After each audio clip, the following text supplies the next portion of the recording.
Hello, everyone. Can you hear me?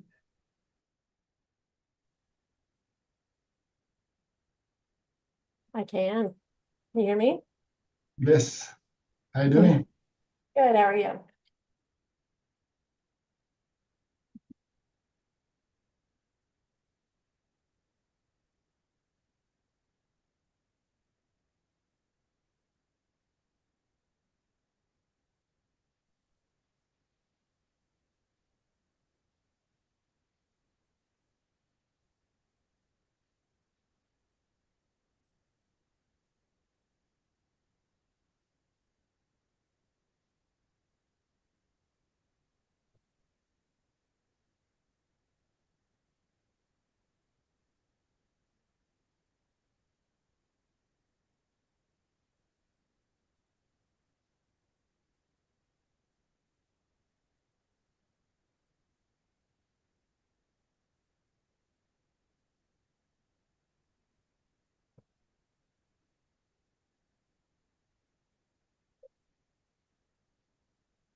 Before we get started, can just confirming you can hear me? Yeah, All right, ready. Yeah, we can. Good morning, everyone. morning. Good afternoon, excuse me. Good afternoon.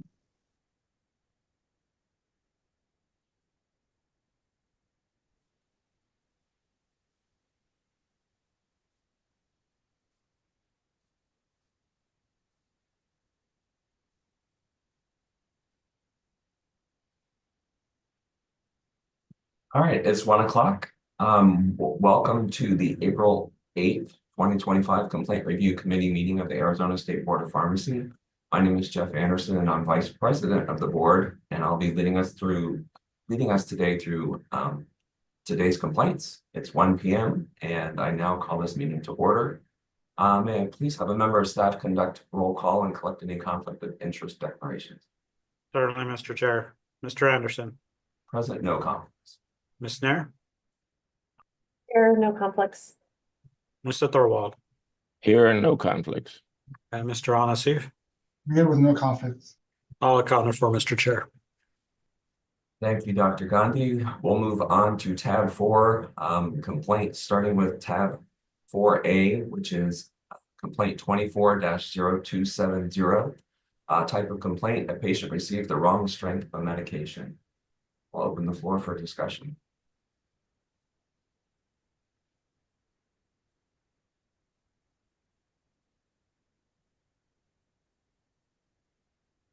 Looks like in this case, it was an issue with autofill. And the patient's been prescribed both medications.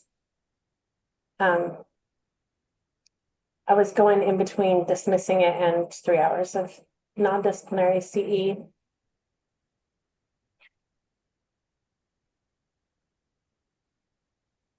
So the response from the pharmacy manager raises concerns for me about a potential systemic issue. The manager stated that the pharmacist handled the situation in a typical fashion, simply refunding the incorrect dispense and providing the correct strength when the wrong dose was automatically refilled. This suggests to me that errors like this may not be isolated incidents, but rather part of an ongoing pattern of issues that may need some sort of intervention for patient safety. Did anybody else get that read from the pharmacy manager's statement? Yeah, I read the pharmacy manager statements, but to me, it's still a pharmacist's responsibility when you receive a new dose. You need to look at the previous dose, to discontinue it, or you talk to the patients or to providers to make sure that this is like patients on both doses, or I have to stop the old dose. So I don't see a system issue here. It is more kind of medication error. And that's why I agree with Ms. Snair about, I mean, I'm leaning more for 3 hours. Yeah. CE or like a letter of concern minimum. I would think CE would be more appropriate. Mr. Anderson, I read it as they handled it in a way that was expected and not out of the ordinary versus saying there's a typical way, meaning that this happens multiple times. Yeah, it That's just what I'm saying. like the ready fill system may bypass these DUR requirements. To me, I mean, it's good to hear our compliance officer's perspective, but when you do the DUR, because my understanding it was put on hold or profile. So when you verify the DUR once, I don't think most of the system, they're not required to do it more than once unless there is a new DUR. So I don't know who was investigating this. Also, you can be on multiple strengths of levothyroxine, so I don't know that it's going to come up as an issue. Being on multiple strengths isn't that uncommon. No, it's not uncommon. It will be like that's when the pharmacists need to talk to patients to make sure it's on both medications or not. Correct? Yeah. So, Yeah. I don't know if Mr. Jacobson there, just to tell us if the DUR has been reviewed. Yes, hello, board members. This is Compliance Officer Jacobson. I think you have a correct read on the situation. The DUR was originally done at the original time of fill. However, when this medication came up for auto refill, there was no other DURs done on it. And there had been a different strength of the medication dispensed in the meantime, where the patient was changed to a different strength of the medication.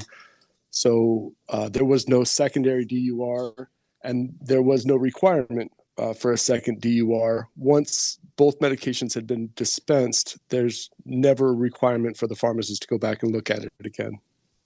Correct. And in a retail setting, this is a common practice that because if you put something on hold and you already view the DUR and acknowledge it, it's done unless there is like a new medications and a new DUR, and I believe the system will trigger a new DUR. In this case, Mr. Jacobson, it is like the same person who did the DUR in the beginning, is the same person who dispensed it or who verified it? I don't have that in front of me if it was the same pharmacist that did the DUR. The fill-in question did not have a DUR done on it. That's what my findings show. So going back, I don't see it as a system issue at all. I mean, 3 hours of CE for the pharmacist involved, but my question, is it the same pharmacist who did the DUR in the beginning? Why are you wondering about that? Because the one who did the DUR has to really have this alert and question the patient or give a patient a phone call or providers because there is 2 doses of levothyroxine there. When I just profile it without making an action to discontinue the previous dose or confirming that patient's on both, would be a concern. So that's what I'm going to. So if is it common to be on both strength? Of course, it's common, right? Like To be on strength would be pretty common. there is no patients, I believe, did not take the wrong dose, and the pharmacist handled this in the right way. So I would be okay with the letter of concern. I guess I have this question, this lingering question about, and Mr. Jacobson, please clarify for me.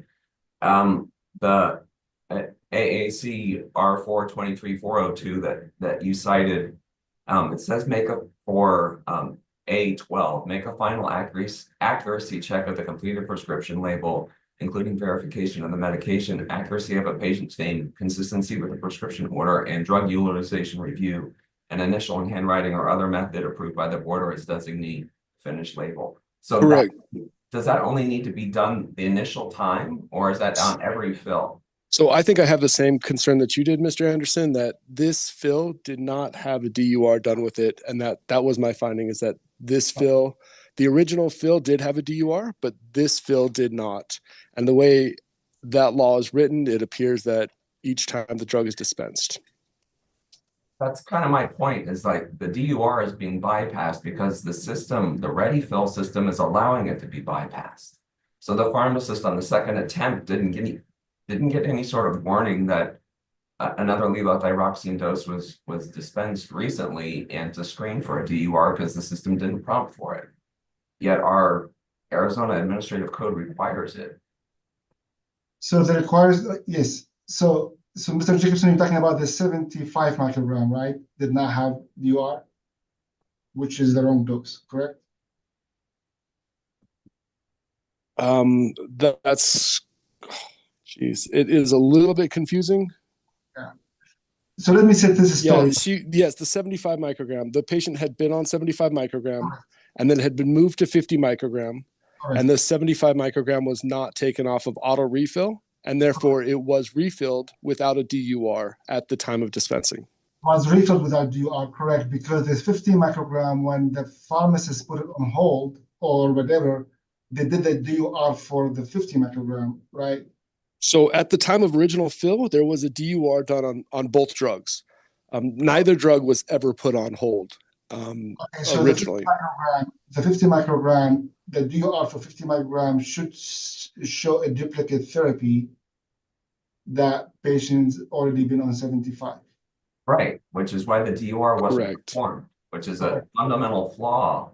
But there is a note that says dose change to 50 micrograms. Is that after this complaint?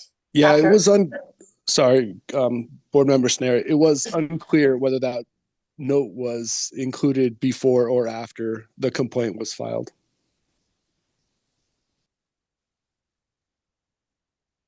So if there's no DUR there, I agree with you, Mr. Anderson, that there is a problem. I mean, the DUR should trigger with at least with one of those medications, the 50 microgram or the 75 microgram, right? This is a DUR should be triggered there. I totally agree with that. Okay, then I'm ready to make a motion. 3 hours non-disciplinary CE for the pharmacist in med error prevention with our standard terms and a letter of concern to CVS about the DURs being included on all refills or all fills of prescriptions. I second that. All right, we've got a motion and a second. Any further discussion? I guess my question, Ms. Nair and Mr. Thorwald, would be, is that letter of concern strong enough for this? I mean, this could be a huge issue if the ready fill system is bypassing the DUR and there's really no action that CVS has to take on an advisory letter. We need to hear from them, I believe so, if there's no DUR there. Because maybe what we saw during the inspection or investigation is not what really happened there, right? So maybe we need kind of explanation from them. Are you And then- wanting a conference? Yeah, I'll go with the conference if you can change just to hear from them and we hold everything. And also we need to know exactly if there is a DUR reviewed, who was the pharmacist who reviewed the DUR. I'm willing to rescind my motion. Okay, I move for conference. Okay, the motion and the second are rescinded. Mr. Nassif has moved for conference. Is there a second? I'll second it. Any further discussion? Okay, all in favor, please say aye. Aye. Aye. Any opposed? Aye. All right. Motion carries. Moving on to tab 4B, this is complaint 24-0672. A patient received 2 different pills in their medication bottle. Open the floor for discussion. We have a picture of it, so we do have evidence of what that this did happen. So, yeah, I was concerned about the processes were not followed, it looks like, to ensure that this didn't happen. So I was thinking 3 hours of CE for the tech and the pharmacist involved in med-air prevention, non-disciplinary. I second. That's your motion. Yeah, that's my motion. I second. I agree. I think it's human error. I think that Optum identified 3 possible inconclusive causes, and I think non-disciplinary CE makes sense. Any further discussion? All right, we have a motion and a second. All in favor, please say aye. Aye. Any opposed? Okay, motion carries. Moving on to tab 4C, this is complaint number 24-0654. Type of complaint, a patient complaint. The pharmacy always takes more than a week to fill medication. No counseling documentation was found. We'll open the floor for discussion. Yeah, I was reading this case. I believe taking a long time. It is. I mean, we all knew about the shortage, and it takes few weeks sometimes to get some medication, especially last year and the beginning of this year. So I don't see a violation in this matter here for taking a long time. And it is more customer service than really practicing pharmacy. So, but the other concern about no counseling documentation was found. So I don't know, this is because the pharmacist did not provide the counsel, or whoever dispensed the medication did not ask the pharmacist to cancel, to talk to patients. So I don't know if Mr. Jacobson had asked this question there. Yes, hello, Mr. Anasif. So in this case, there was no documentation of counseling. It is basically inconsequential who sold the medication. It was failed to be documented. I believe in this specific case, it was sold by a non-licensed pharmacy clerk. And whether the pharmacy clerk called the pharmacist over to counsel or not, I'm not sure about that. Okay.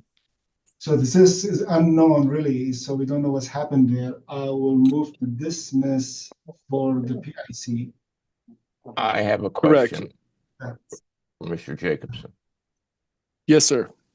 Do they keep an adequate stock of medications on supply, or they do it more on demand? So for these particular medications that were in question here, they have been in back order and short supply throughout all pharmacies in Arizona that I'm aware of. Yeah. Thank you. Let's say nationally, probably accurate as well. And there's no rules about, like waiting time, or I'm not aware of any rules of like there is no standard in our industry. Being consistent though is that when we've had a clerk, we've held the PIC responsible. I was leaning towards a letter of concern for the PIC regarding counseling. And that is also about supervising a non-licensed employee.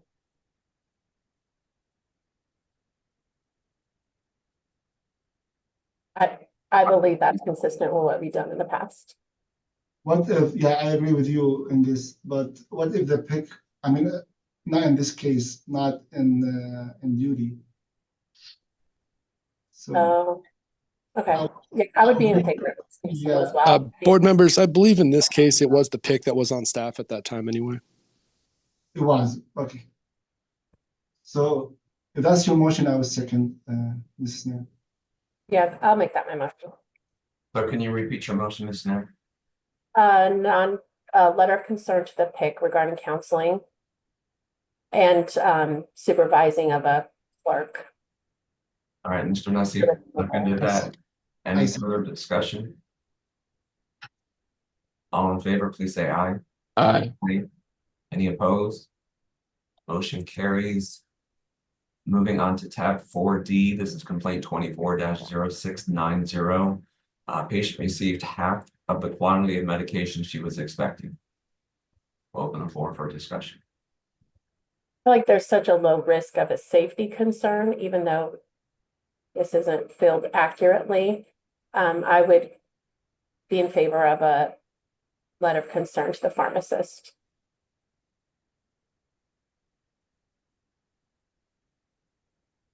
I second this.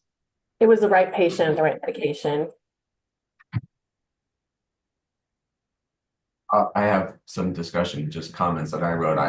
While customer service is not regulatable, I think the pharmacist dismissive response or the patient escalated the situation and had that pharmacist really listened to his patient and taken the patient's concern seriously, we probably wouldn't be here today.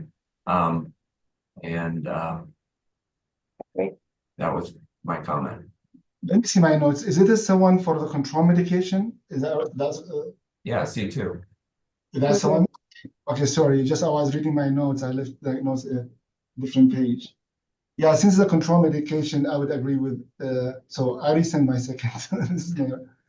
So it is a control medication. I mean, we assume pharmacists, when we hear complaint about shortage or over giving a control medication, that would be minimum look at the inventory and listen to the patient and make sure that everything, not just only for patient safety, also for like, it is a control medication. There's a DEA involved there and stock and inventory and all of this.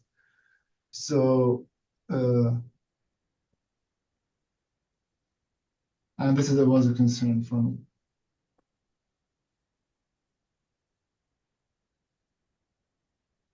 So Ms. Neri, your motion was for an advisory letter?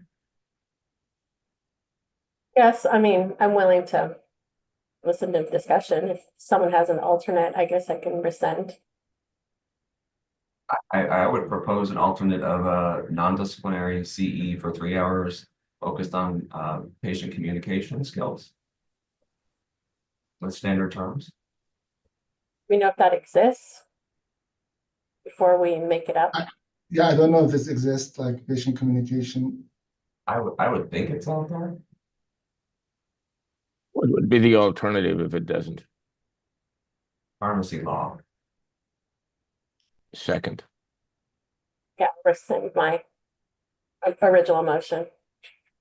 Okay, so motion for non-disciplinary order for 3 hours of CE focused on patient communication. If that's not available, then pharmacy law. That was my motion, seconded by Mr. Thorwald. Any further discussion? All right, all in favor, please say aye.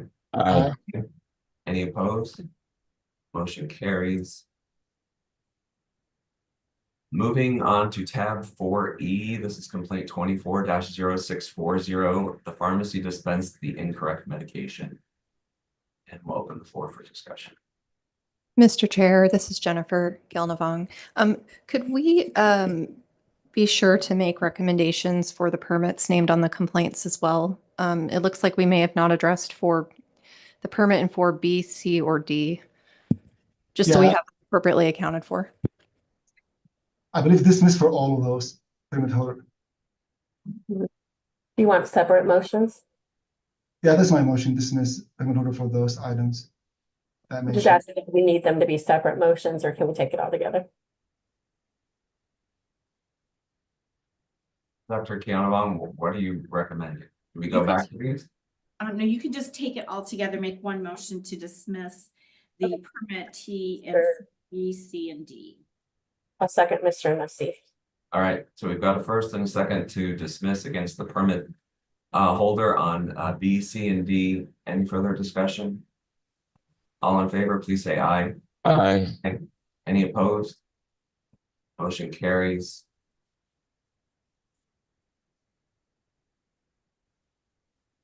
So, Mr. Anderson, for item 4E, it is an error, medication error. And I already have my motion unless somebody would like to discuss this. Okay. Let's see, I'm sorry, can you repeat your motion just for clarity? Yeah, I didn't make, my motion is 3 hours non-disciplinary CE for technician and pharmacist and dismiss the permit holder. Second. Any further discussion? Are we concerned at all? I mean, this is, again, return to stock vials being implicated in errors. And I'm not sure what Safeway's process is. We don't often see this permit holder as often as others. But the return to stock was implicated in the response from the pharmacist.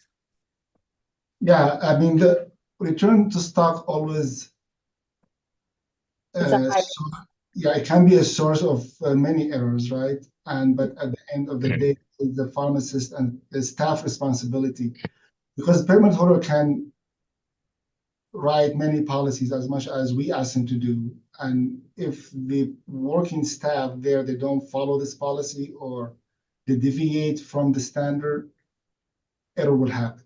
So for those type of error, I see always this responsibility for the staff and who was involved with this dispensing.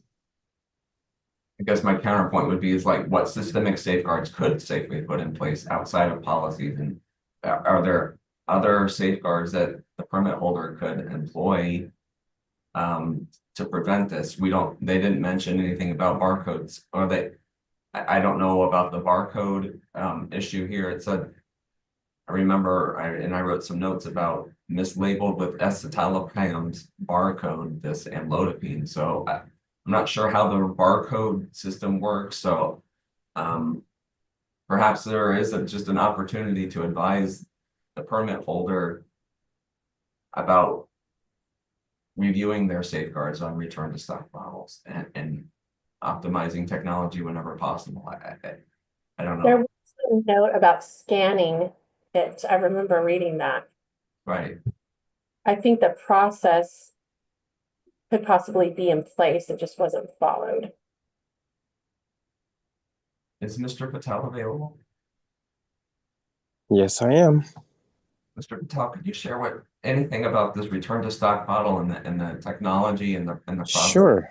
Thank you. So when the technician does a return to stock, the system prints out a return to stock label that needs to be affixed on the bottle that's being returned. And a lot of times what they may possibly do is print out multiple labels and then try and stick those labels on each bottle. And sometimes they put it on the wrong bottle, and that's how an error goes out. They're supposed to only be working with one return to stock label with one vial. Yeah, so there's a process there, but people not paying attention or following the right thing. So, Mr. Patel, after the technician labels the bottle, is there a pharmacist verification of that bottle, that RTS bottle? How is there a pharmacist check on that barcode that's being affixed to that bottle? So I don't know the process of this particular permit holder, but usually there is a pharmacist that checks to see if the label matches the product inside, but that depends on each permit holder. I guess ultimately the product verification pharmacist would be looking at the tablets being dispensed, making sure it matches the label.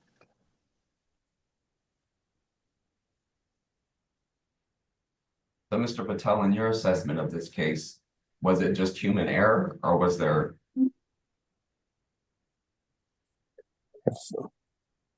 That's a tough question to answer, but I do believe there was human error where the technician was working with multiple return to stock labels and may have inadvertently put it on a different medications bottle.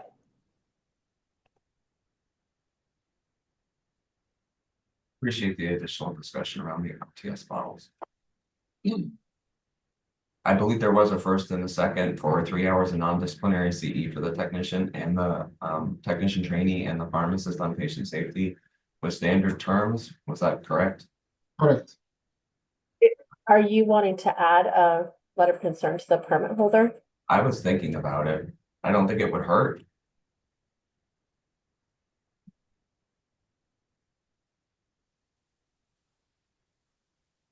Or for what reason we cannot give them a letter of For I their have to the see or- stock process?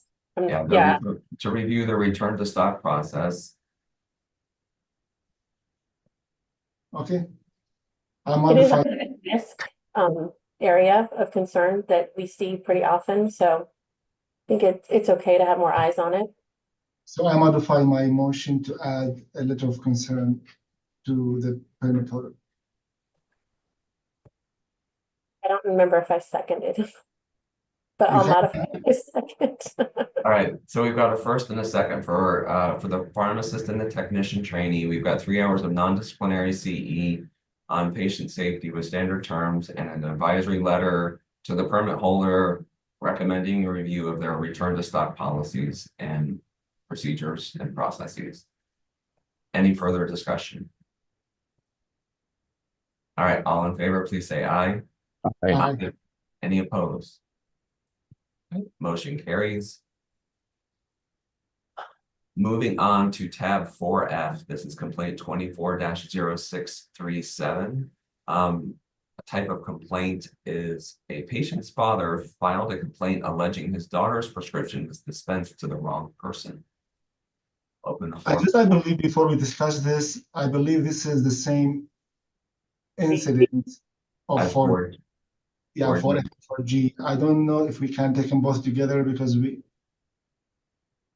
basically the same error. It makes sense to me. Ms. Kianavong or Ms. Galvin, Ms. Galvin, are you there? Yes, you can take them together. Okay, let's go ahead and take 4F and 4G together. So for the record, 4G is complaint 24-0680. Open the floor for discussion. So I'd just like to ask our compliance officer if they're both medication refills or any of them new. Good afternoon, Good board afternoon. members. Can you hear me clearly? Yes. yes, All right, it's Steve Heiger here. They were new. And they're both intertwined. 637 was filed by the father of the patient whose prescription was sold to another patient. So it's essentially a HIPAA violation there, because the disclosure of his daughter's information was to another party who called him, when they looked at the label.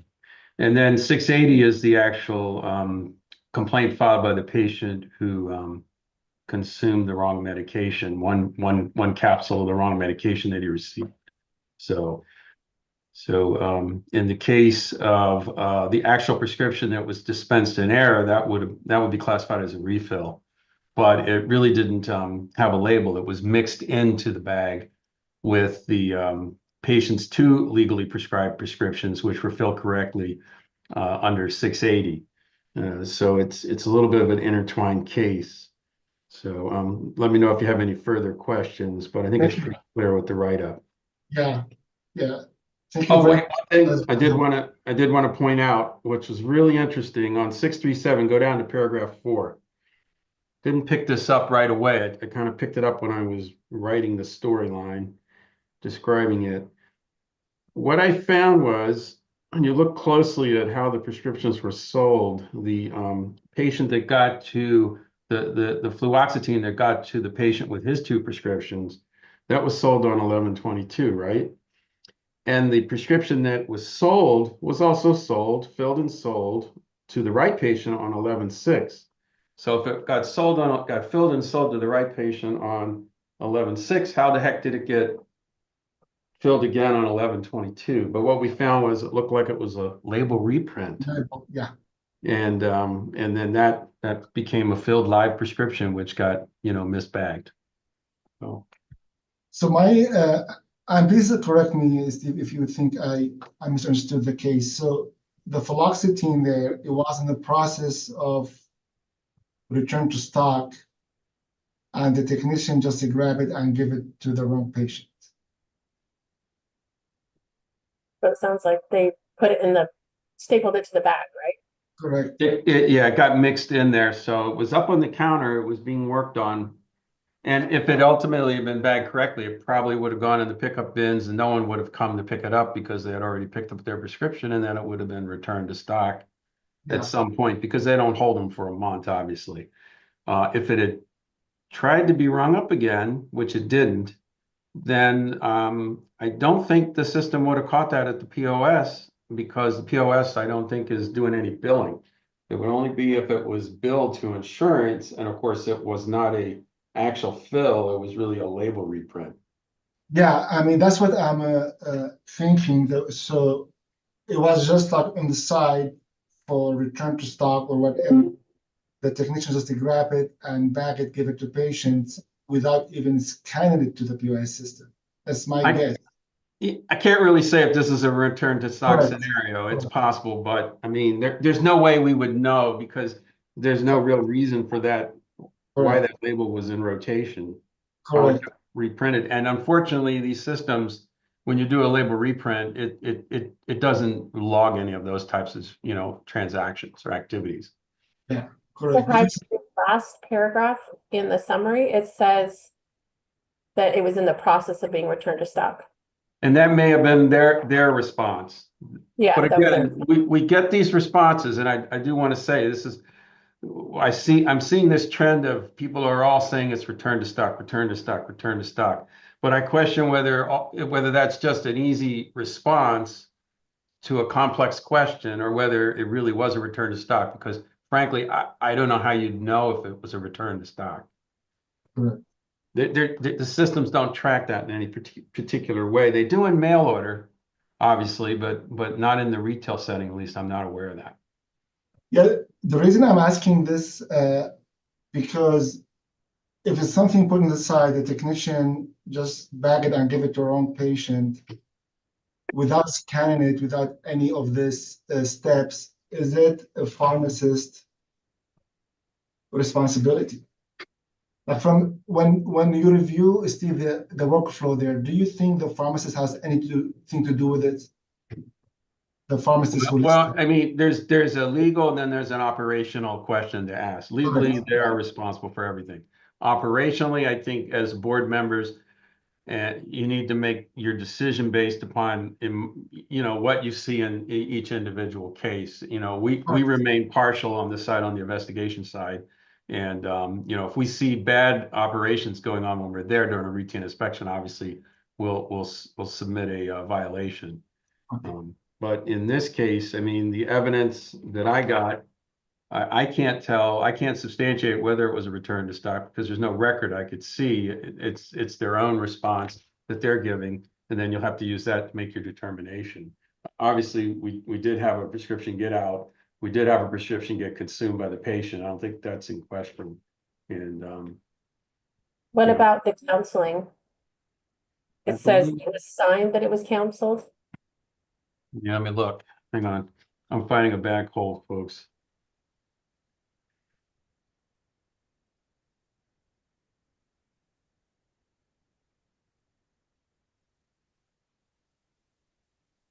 Well, the two prescriptions that were sold that were appropriate would have counseling requirements, and I believe I did confirm that.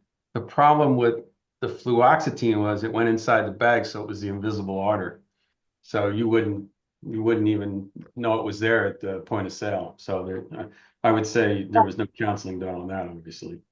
Yeah, you would maybe question though if there's two things you're counseling in 3 bottles. But they didn't know that. It's either in the bag. Yeah, this stock was in the bag. They didn't know that. Yeah, because even the patient was surprised when he opened the bag, because I spoke with him. He said, "Oh, there were 3 there," and he assumed his doctor must have added another order. I think it was like one of those docs that are at a big employer, like an Intel or something like that, and the people get sick at work, and then they write them prescriptions. I think, and then they go and they get them. And he had a 3rd one in there, didn't realize it initially. Then finally, I think he did, because he only took 1. So So the pharmacist didn't have a role really in this error, is what I'm hearing. Again, operationally, probably not, but legally.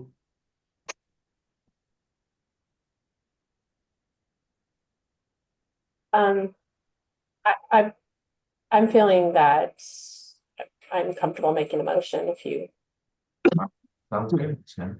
okay. I'll make a motion for regarding F and G complaints. 3 hours of non-disciplinary CE for the technician in med error prevention. And dismiss the pharmacist and the permit holder. All right, we've got a first. Do we have a second? Second. Any further discussion? All right, all in favor, please say aye. Aye. Aye. Any opposed? All right, motion carries. We will move on to tab 4H. This is 25-0057. A licensee violated an order for non-disciplinary civil penalty. Open the floor for discussion.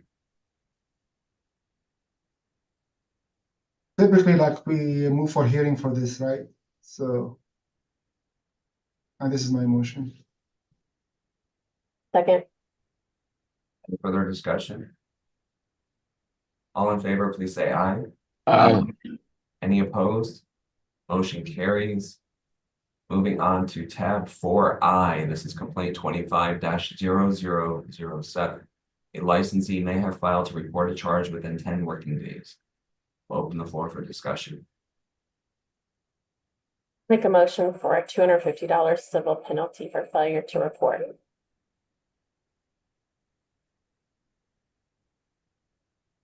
Usually for type of this charges, which is theft, usually we like to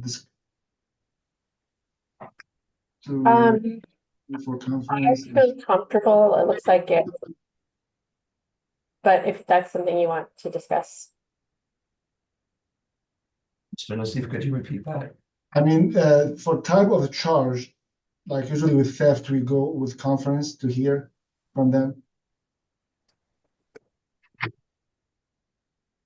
That it says that they accidentally took 2 energy drinks.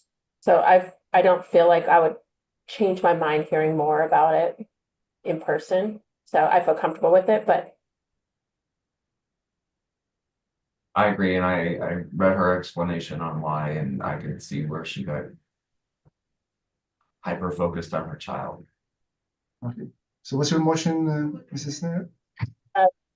$250 civil penalty for failure to disclose. I second.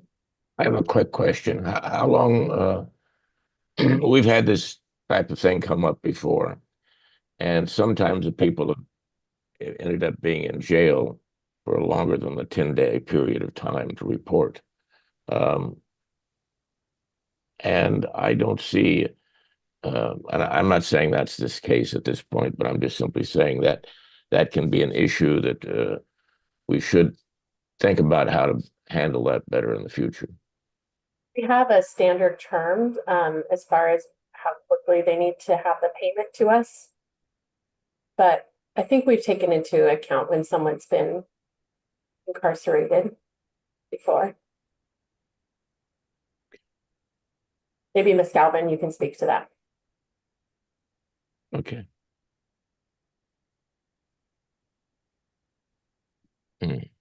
Ms. Galvin's actually stepped out. But I can confirm, Ms. Nair, that, yeah, we have factored in when people are incarcerated, not available to respond. It's not necessarily fair to hold them to the 10 days, so we do factor that in when it's appropriate. Very good. So we've got a first and a second. Any further discussion?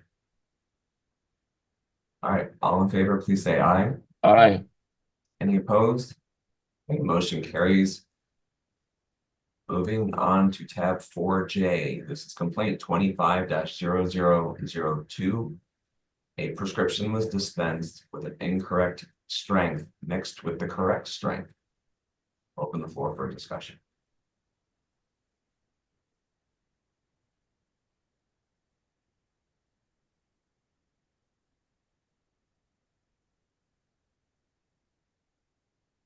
I'll share my thoughts. I think the case involves dispensing error where a patient received both the 5 milligram and 10 milligram escitalopram tablets instead of only the 10 milligram. I see the pharmacist as a human error. She acknowledges she did not see the incorrect tablets beneath the correct ones. I don't see any evidence of reckless behavior.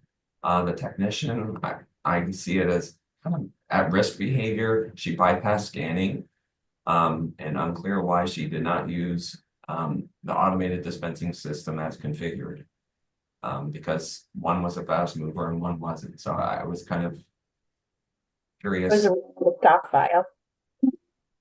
I'm sorry, Ms. Nair? I believe it was a return to stock file that was combined.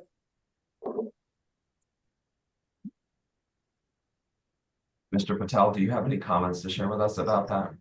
Yes. So they were both return to stock vials, and the technician assumed that both vials were for the same strength. It wasn't that the technician bypassed the scanning process. The pharmacy does not have a way of reusing the return to stock vials using the scanning device or scanning process. They have to override it in order to use the return to stock vials to fill that prescription.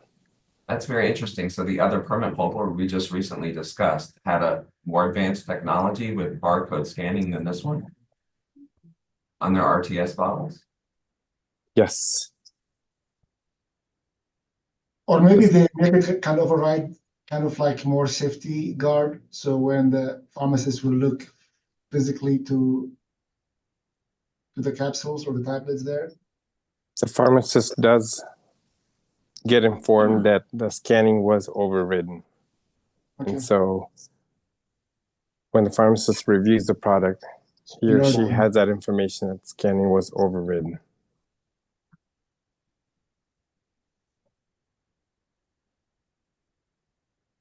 Any other discussion, or is anybody considering a motion?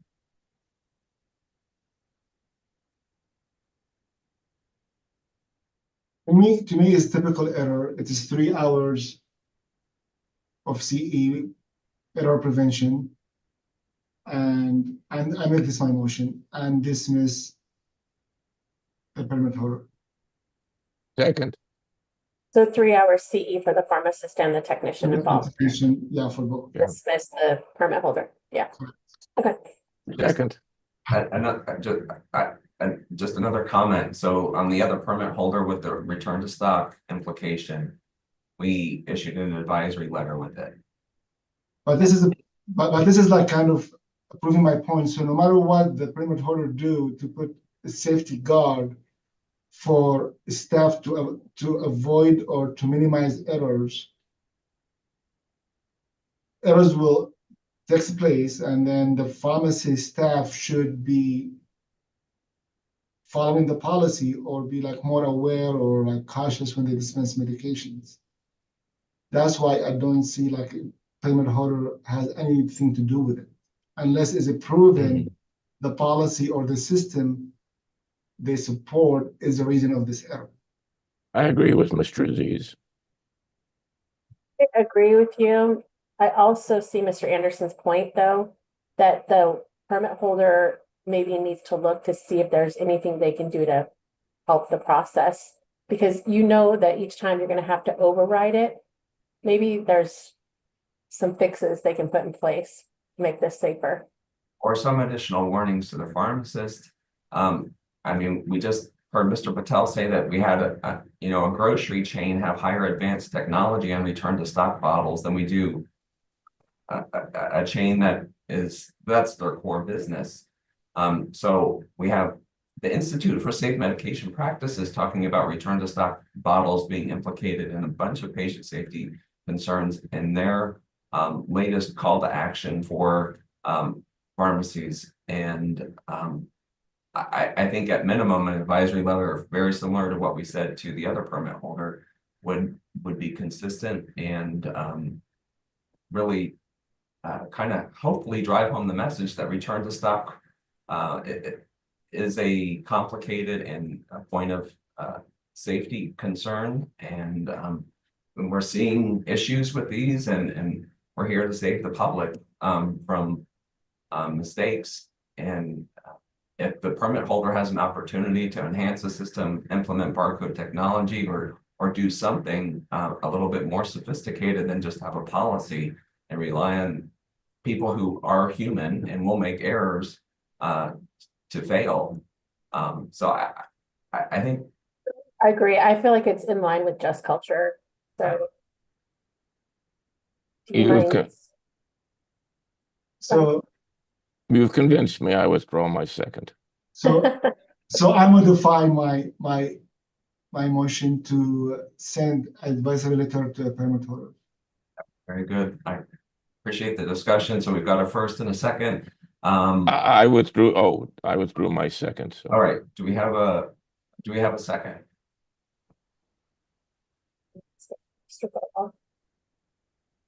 I modified my motion, Frank, so to Oh, I add, do. yeah. Okay, then I second. Yes. Okay. Sorry. Any further discussion? All right. All in favor, please say aye. Aye. Any opposed? All right, motion carries. Moving on to 4K, this is complaint number 24-0598. Type of complaint: a prescription was dispensed with the correct drug and strength, but with an incorrect label. We'll open the floor for discussion.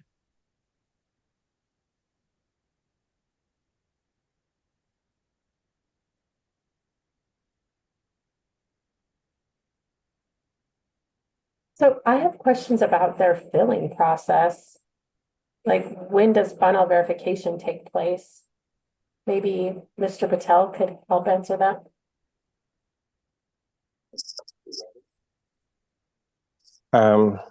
So right after the filling process is completed, it goes straight to the pharmacist for product verification.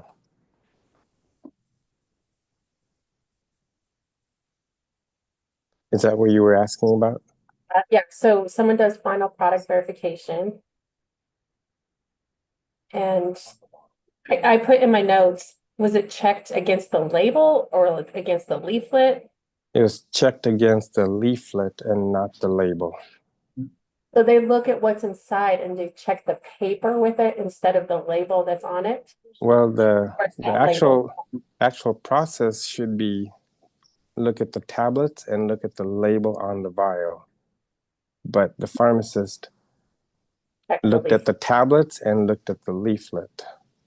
And it hadn't been labeled at that point, probably?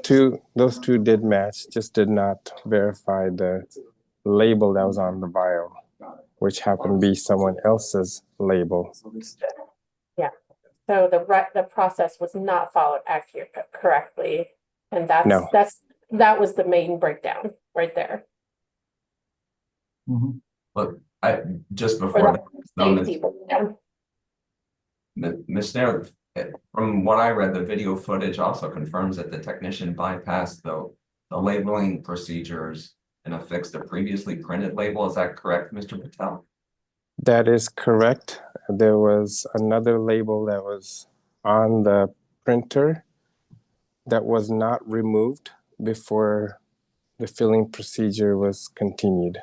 So there was already a label and they added one more label to the printer, which was, now you have two labels on the printer and one was used. It just happened to be the incorrect one. So we have a technician who did not follow the procedure, and we have a pharmacist did not verify the meds against the label. Mm-hmm.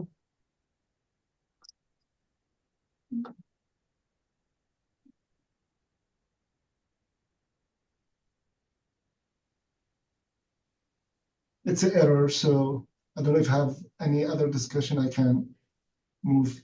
Well, I do have a question. So we have made the distinction of non-disciplinary versus disciplinary, and I'm sometimes not sure which way we go with that, because we did have a process in place that was overridden.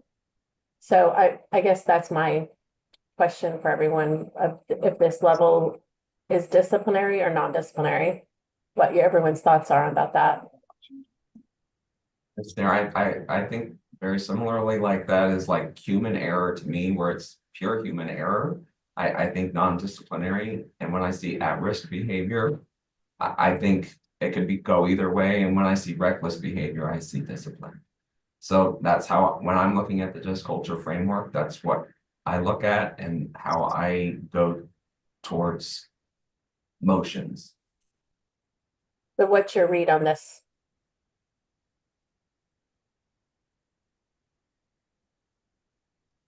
Don't know how that extra label happened for the technician. I mean, I don't know, but I've definitely had multiple people printing on the same label, same printer, and had many labels come through that weren't mine.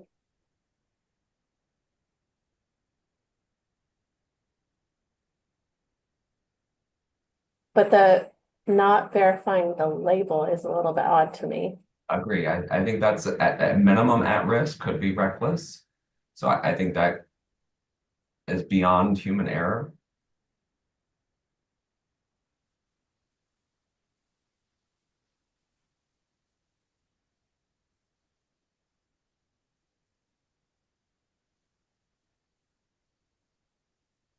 Anybody else have anything on that?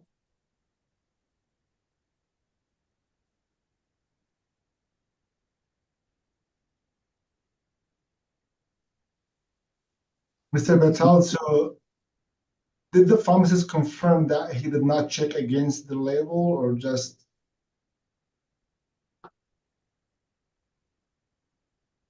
I do not remember that part. Does the system has any kind of I like think tracing system to tell if the pharmacist checked the label or not? Does the system confirm that? no, that's something that visually happens. Usually happens.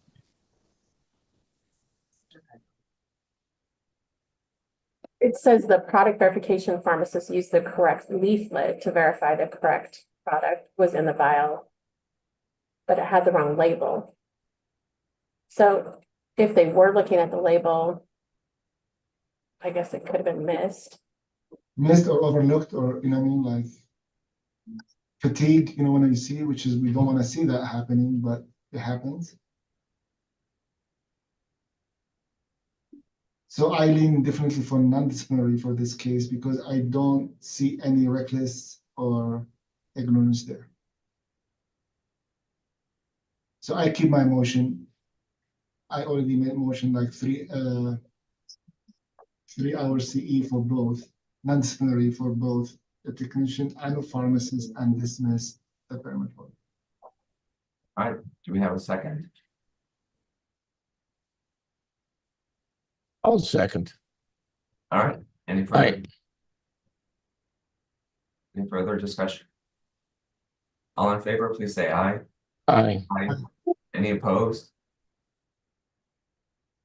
Ms. Nair, are you on the fence or did you vote? Yeah. Fence, but I voted aye. Okay, very good. Motion carries. Moving on to tab 4L, this is 24-0636. Type of complaint, a pharmacy dispensed an incorrect person's medication to the complainant. Open the floor for discussion. So they got ibuprofen 600 instead of 800. Right.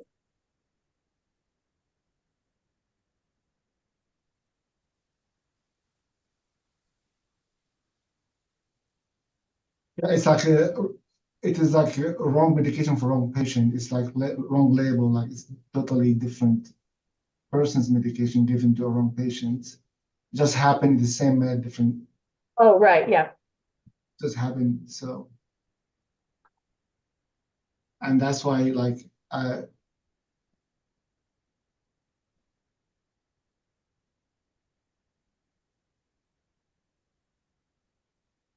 we considering a similar motion to the last case?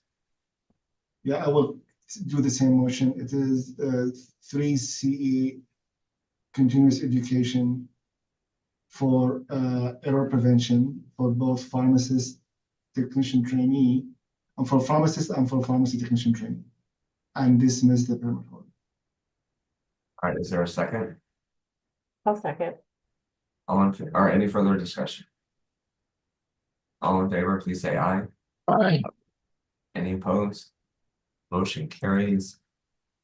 Moving on to tab 4M. This is complaint 25-0008. A patient received a medication that was not properly diluted. Open the floor for discussion. Reading this, I'm a little unsure if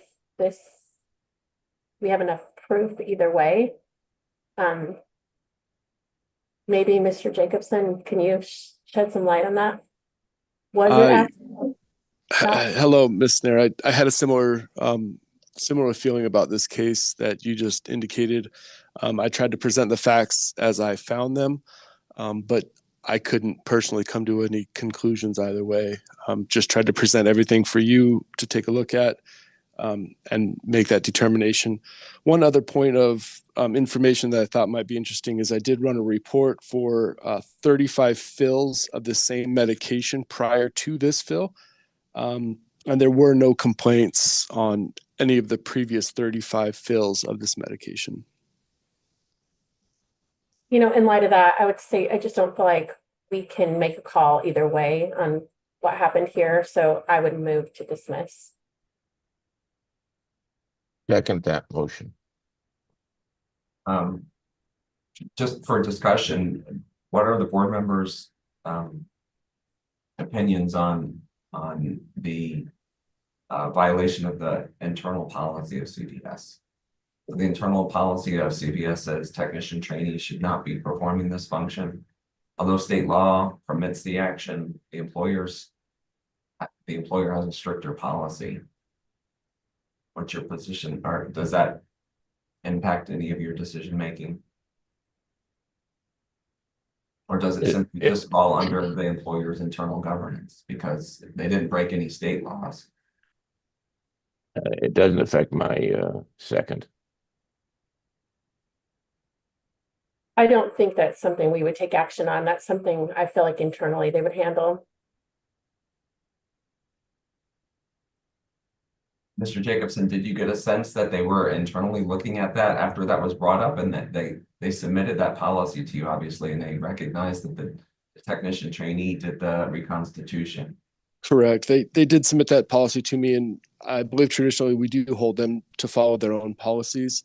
I did not get a sense that they were taking any other actions on this case from the communications I got from the PIC or from the regulatory department of the permit.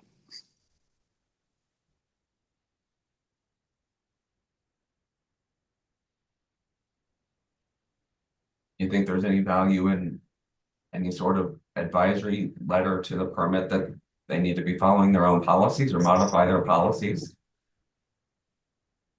I guess I would leave that determination up to the board. However, in this case, it does seem clear that they were not following their own policies.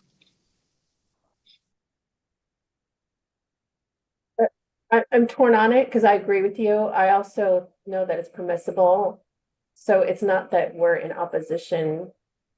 I mean, we have a differing view than the policy. So if the policy were something we didn't allow, I would feel a little different. I don't know. I could go either way on that.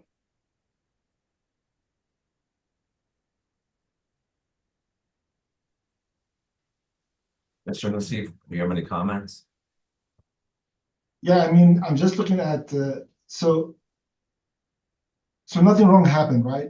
Just gonna make sure I understood the case. Not enough evidence Right. for us to make that determination. That's my opinion. Mine as well. And our state require, right, pharmacy technician trainee and technician, I believe, to check. Yeah, according to our rules, they're allowed to. But they're saying their policy does not allow for them to do it. Yeah, but our rules allow them, but they need to, pharmacist has to verify and check ingredients, right? our rules? I mean, That's that would what, be the case, yeah. that is R4231104 is listed there. So my understanding that the technician did not do that, did not verify with the pharmacist. Is that correct, Mr. Jacobson? That's when I read the story, that the technician failed to ask pharmacists to check the product before and after. I believe that's an accurate statement. The pharmacist did verify the product at time of fill. However, at time of sale is when the reconstitution happens. And I'm not 100% clear if the pharmacist rechecked the product after reconstitution. Yeah, because I'm looking at the rules here. I believe they have to do it. Maybe I misread it here.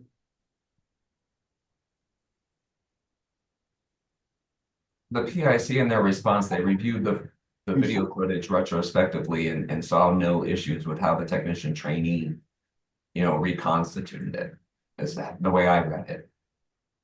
My only concern is that they knowingly they're violating their own policy. And although their policy is stricter than state rule, should they be put on notice that they need to fix their policy? Or But also coming back to our rules, because we require before and after, not only after. Unless I'm misreading it. So pharmacy technician trainee, and I believe this applied to both trainee and the technician, because when I continue reading the rules, so they basically copy paste what applied to trainee, apply to technician. I don't know if Mr. Truman can correct me if I'm misreading it, but no, this is Truman. You're correct. Yeah, the pharmacist would assume liability on a final verification, even after reconstitution, but up to their policy and procedure on how that's done. Yeah, and before, is that right, Mr. Truman? Right. They'll do a final verification of the product itself prior to its reconstitution state, and then essentially take liability after that reconstitution happens with the water. Right. I don't think it's our business to do this, since it's not a violation of anything that we have at the state level. It's an internal issue in my mind. Yeah. Fortunately, no, there's no damage happening here or nothing happened to the patient. But the reason, and it's your fault, Mr. Anderson, you asked my opinion.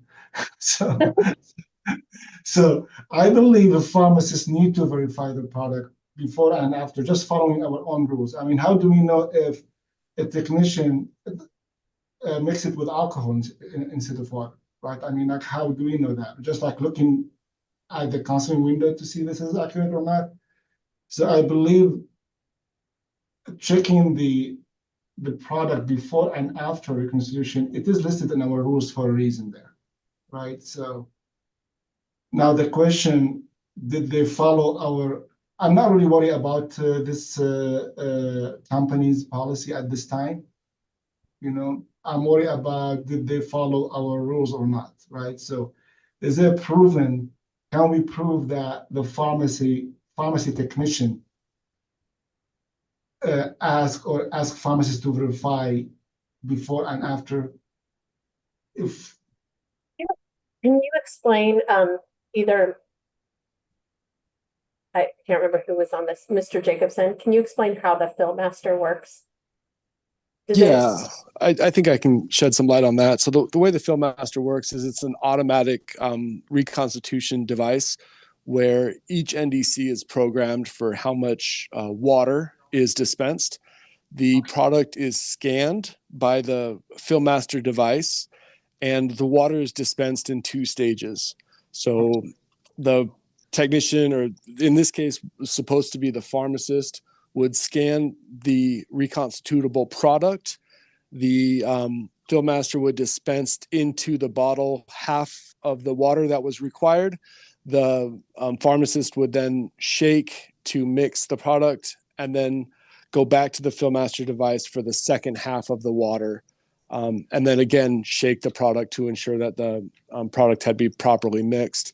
when I reviewed the video footage, in this case, it was the technician, which is against company protocol, but the technician did go to the Fieldmaster device, scan the product, did get the first half of water, shook it, went back to the Fieldmaster device, and appeared to get the second half of product of water put into the product, and again shook the product up. So I'm not concerned about that part of the process personally, but I do understand the concern of them not following their policy. You've kind of convinced me. So I would be in favor of a letter of concern for them to look at their policies and be sure that they're following them. Including permit holder or just? To the permit holder.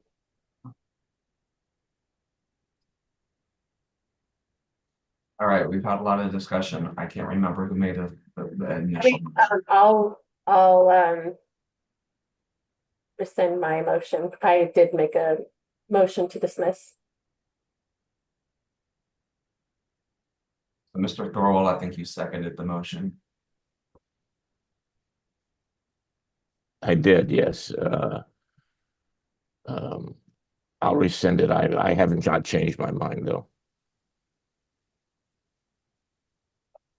I will make a motion to do a letter of concern to the permit holder regarding their policy. Well, actually, I don't know how I want to phrase that because they can make their policy, I guess not following their, I don't know. I'm not sure how to phrase it because I'm not sure if it would be on the pick for not following the policy. Ms. Galvin, do you have any guidance for us?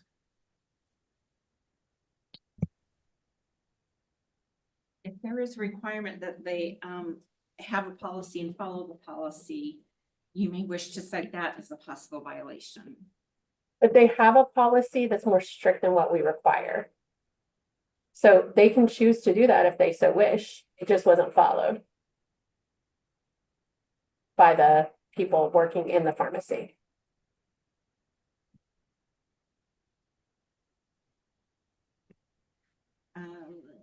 I don't have a recommendation at the moment.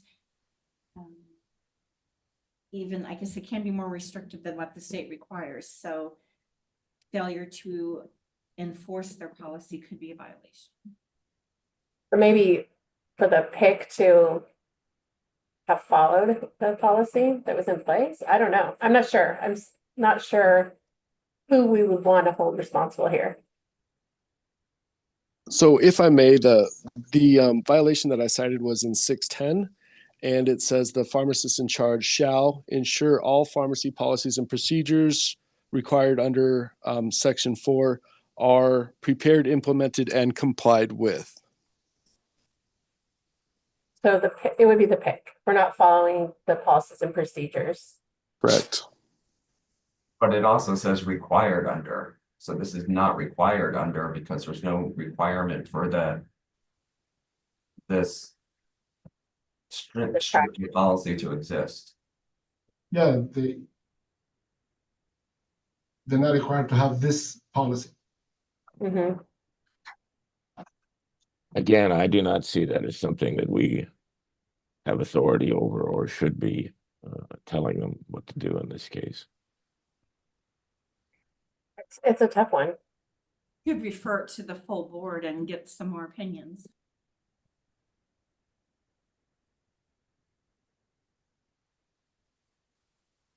I'm for dismissing it. So Mr. Thorwald, is that your motion? Yes, that's my motion. Against all? You know what? I'll second. I'm back to thinking that we don't need to enforce it in this case. So it's a motion to dismiss against the pharmacist, the pharmacy technician, and the permittee. Yes. Any further discussion? All in favor, please say aye. Aye. Aye. Any opposed? Okay, motion carries. Moving on to tab 4N. This is Did you vote, Mr. Nassif? I'm sorry. I think you were on mute. Yeah, I said aye. Okay. We're on to tab 4N. This is complaint number 24-0676. An employee complained that the pharmacy was very dirty. Open the floor for discussion. I'll make a motion for a conference. I have a lot of questions about this. Second. Yeah, Mr. Jacobson, it seemed like the PIC was given an opportunity to fix it, and on your follow-up inspection, it wasn't fixed. And it was still Mr. Anderson, I would agree with that statement. Pictures before and after aren't compelling. so I mean, what value do you think we're going to get out of the conference? I mean, I agree with the conference. I want to make sure if the PIC or the manager reach out to the company, ask for help, and I want to know if they did help them or not to improve. I'd like to hear some of the things in their words of what's been taking place. And like We have a why motion. think sandals are okay, you know, just different things about their cleaning process. All right, we have a first and a second to move this to conference. Any further discussion? All in favor, please say aye. Aye. Aye. Aye. Any opposed? All right, motion carries. Tab 4O, this is complaint 25-0011. Type of complaint, a pharmacist would not provide her name and license information upon request. In addition, the pharmacy did not have any documentation of counseling for a new prescription. Open the floor for discussion.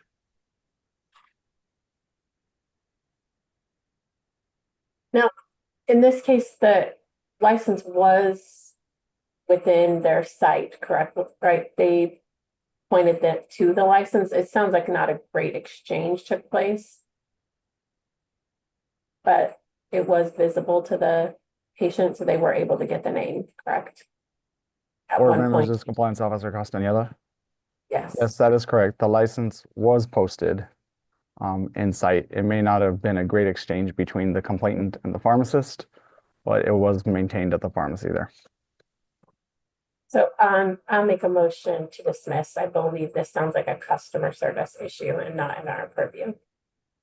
What about the counseling? This is like not have any documentation for counseling. I will go with the letter of concern. I mean, if you wanna. Not counseling the patient. Okay, I'll be willing to amend that to a letter of concern for lack of counseling documentation. Second. All right, so we've got a motion and a second for a letter of concern to the pharmacist. No action against the permit holder, correct? Correct. Any further discussion? Board members, if I could interject one more time, please. Yeah. Just wanted to point out that the prescription, there seemed to be a discrepancy with the way the permit holder was flagging their prescriptions as new versus new to therapy, which caused some confusion. Typically, this company puts NTT on their labels, which would flag the technician, whoever's ringing somebody out for a counsel. However, for this prescription, it was flagged as new on the patient leaflet, although it was a change in dose. Therefore, the counsel was not performed.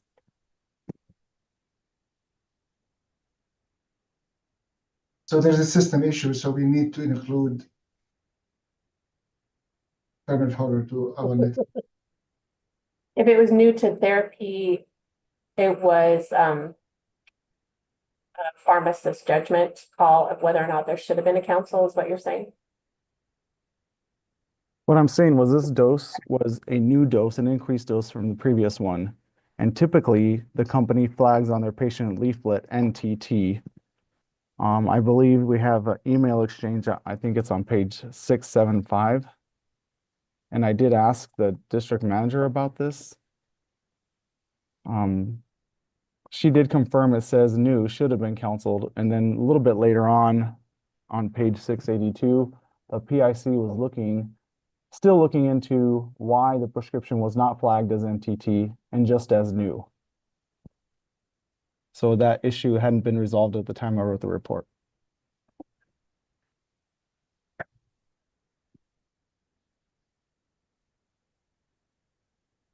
So, Mr. Castaneda, like based on the leaflet, if it says NTT, then the staff will proceed for counseling, right?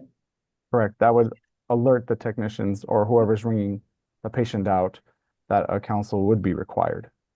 Wouldn't new, so?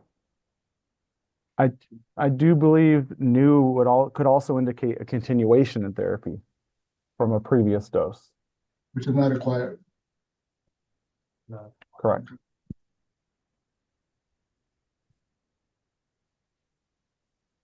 I must feel like that would be, new would alert me to say that a counsel is needed. More than NTT would, but I don't work at this facility, so.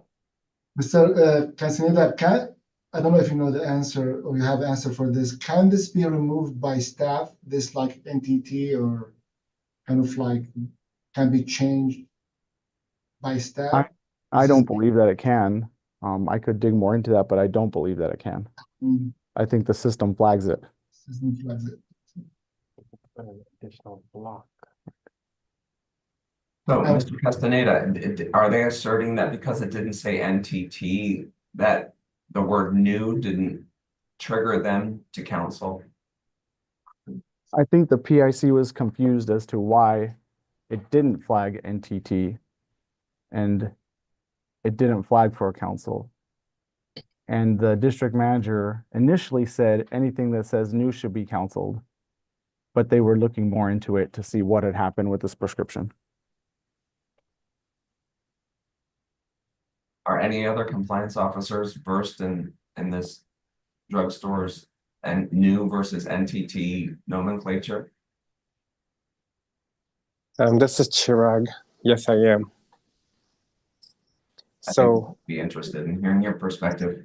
there's 3 different scenarios. It'll say refill or it'll say new. And they use new when the patients previously had that medication before and nothing's changed, but a new prescription was sent in by the prescriber.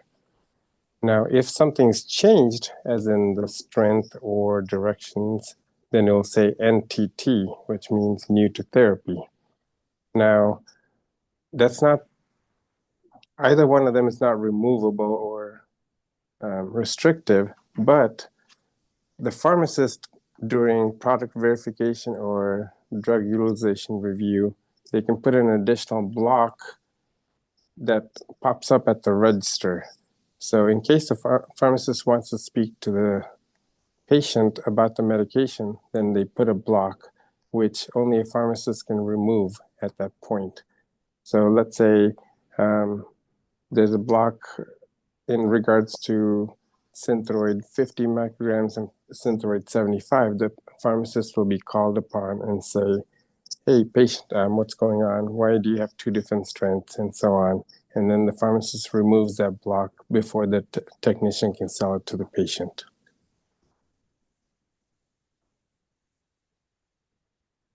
Thank you. So I believe they have a solid process there in the system. But it sounds like in this situation, Mr. Nassif, that the new, even though despite the dose, was it the dose change? So new, I believe, new, if it's continuous of the same dose, nothing changed, right?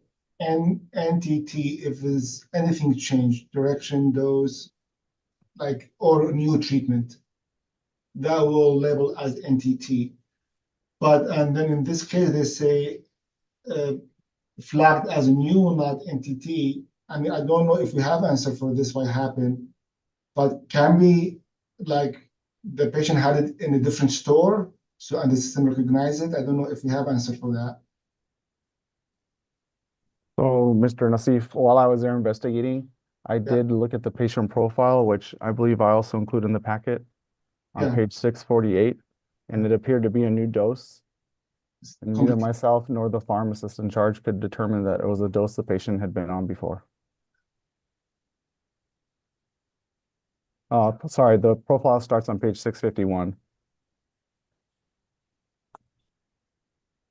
So it appears as though, based off the profile, that it should have been flagged as NTT, but it did not.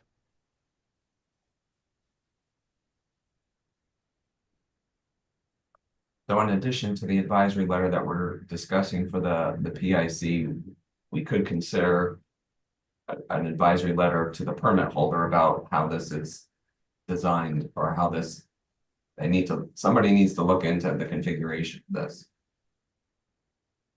I agree after hearing. So I modify my motion to include permit holder to the advisory letter.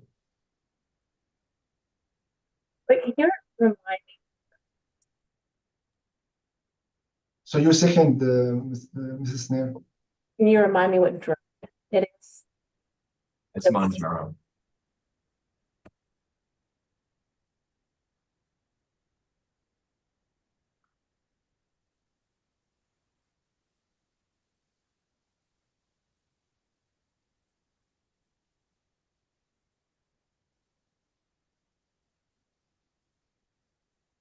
So do we want to send a letter of concern to the permit?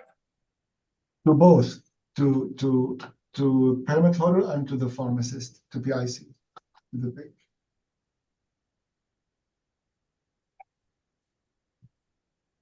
You are muted, Mrs. Snare. If you were speaking, Ms. Nair, I didn't register. I was trying to figure out if there should be a letter of concern to the pharmacist if it didn't alert, but I don't know what your thoughts are on that. My motion for who listed under this complaint. So the PIC and the permit holder.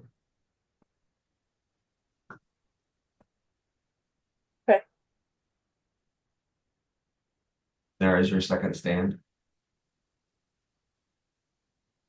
So I modified my Second.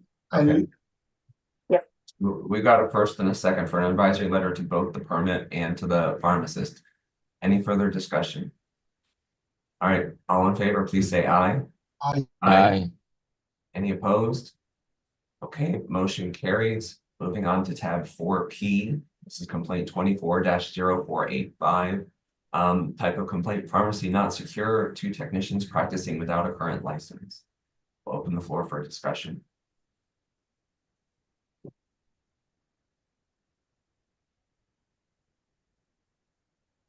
Is Mr. Wagner available? We can talk about his thoughts on the security. Yes, I'm here. What are your thoughts on this security here? Well, this is an office environment, a limited service pharmacy with no drugs on site. I will say they did have a badge reader, but it was not functional on the day that I visited the pharmacy. So, but throughout the day, it's unlocked that anyone could walk in and out at one time. It was that way. That's correct. But they didn't keep any drugs on there. But No, it's there are no problem. drugs on site. There could be a HIPAA violation.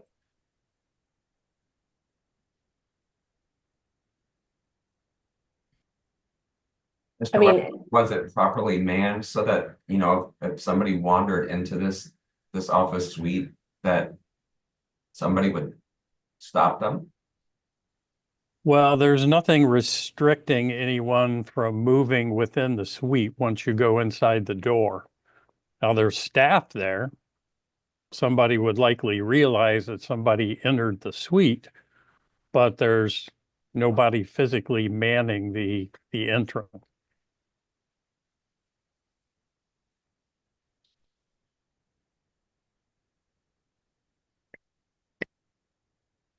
I'm assuming they lock the office after hours, right?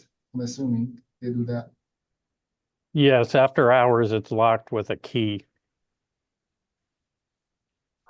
And that the badge reader has since become operational. So that door is locked now during business hours, and you have to have a badge to get into the suite. How long had that door been inoperable, the lock? I honestly don't know, other than from the time we received the complaint until the time I visited the pharmacy, which was approximately 2 weeks.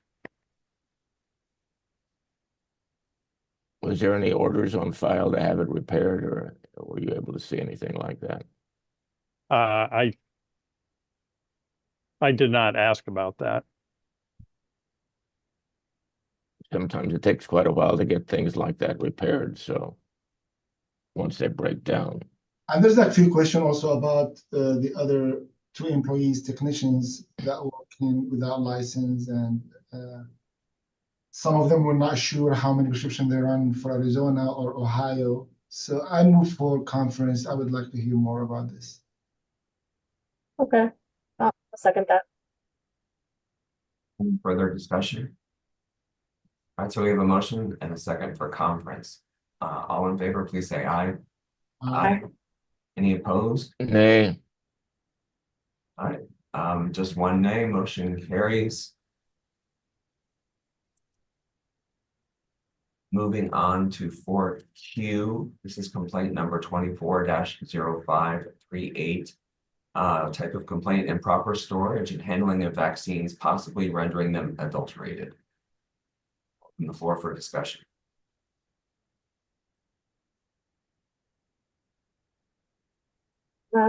I was thinking a conference, to be honest. I would like to hear from the permit holder as well as the pharmacist about this process. Is that a motion? Yeah, I'll make that my motion. Second. Any further discussion? Can I make a motion for a comfort break after this Okay, vote? we have a motion for and a second for conference. Any further discussion? All in favor, please say aye. Aye. Any opposed? Okay, motion carries, and we will take 5 minutes. Thank you. We will return at 2:35.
Give it another minute for Mr. Nassif. Yeah, I'm here, just turning my camera. All right. Welcome back, everyone. We will move on to tab 4R. This is complaint number 25-0054. The pharmacy dispensed the incorrect medication. We'll open the floor for discussion.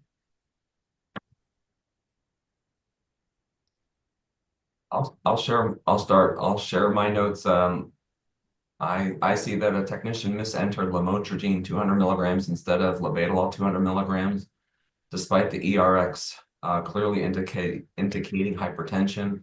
The pharmacist overrode 3 DUR alerts, failing to catch the serious error that went undiscovered for 3 months. The patient required medical intervention to wean off the incorrect medication, and the permit holder settled with the patient. So I see those DUR alerts, overriding those, and knowing that lamotrigine is clearly not indicated for hypertension as a big problem, and beyond non-disciplinary action from this board. Do you have a motion?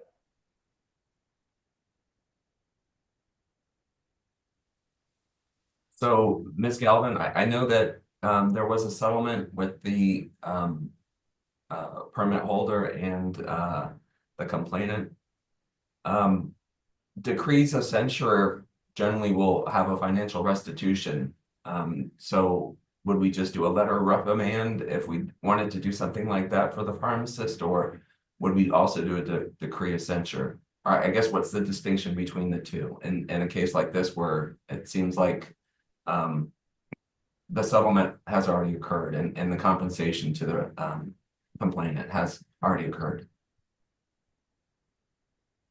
My recollection of the settlement agreement does not so much have to do whether it involves a financial penalty, but strictly on the dates that the settlement agreement relates to and when the conduct occurred. So, and I don't have those dates, right in my memory at this point. But it basically absolves those parties from any type of ramification during the stated times, whether it is disciplinary or that involves a censure or some sort of financial restitution or a civil penalty. Given the settlement, does that mean that we do not have the authority to go ahead and take any kind of action? Mr. Thorwood, I would have to look specifically at the dates of the settlement agreement. I don't have that information at my fingertips. I would move that we table this until such time we have that information.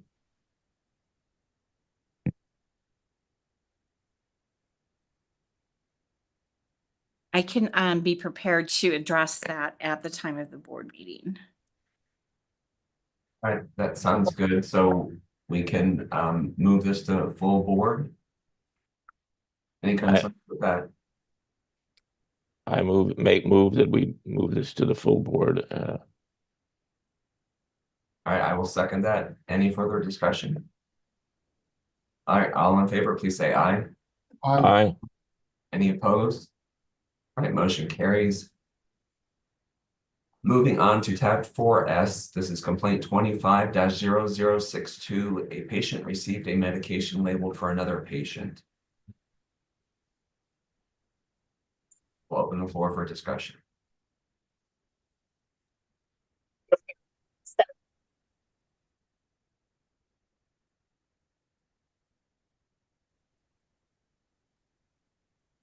I didn't catch what Ms. Nair said. I don't know if she left or she just.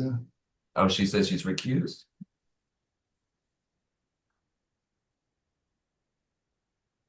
Okay, we can continue, I believe, so we still have a quorum. So this incident happened, the pharmacist who was filling and he verified giving two different prescriptions at the same time, I believe so, and that would cause the error. Correct? Yes, I'm sorry, the pharmacist in this operation, at least during this, date when this occurred, they bagged the orders. And so what happened was the receipt, which has the barcode that you scanned at the register for patient TC got affixed okay. to the bag that contained the medication for patient SM. And then the reciprocal of that occurred where the receipt for the patient SM got attached to the bag that had the prescription, inside of the bag for patient TC. So the patient that got there first was patient SM. So when they got home, they had someone else's prescription in their bag, patient TC. And then the prescription for patient SM that they didn't get was inside of a bag labeled for TC. That prescription was never picked up and subsequently returned to stock. So, I guess there was fortunate in regard to the second one that didn't create a second error because it was never picked up. Thank you. Mhm.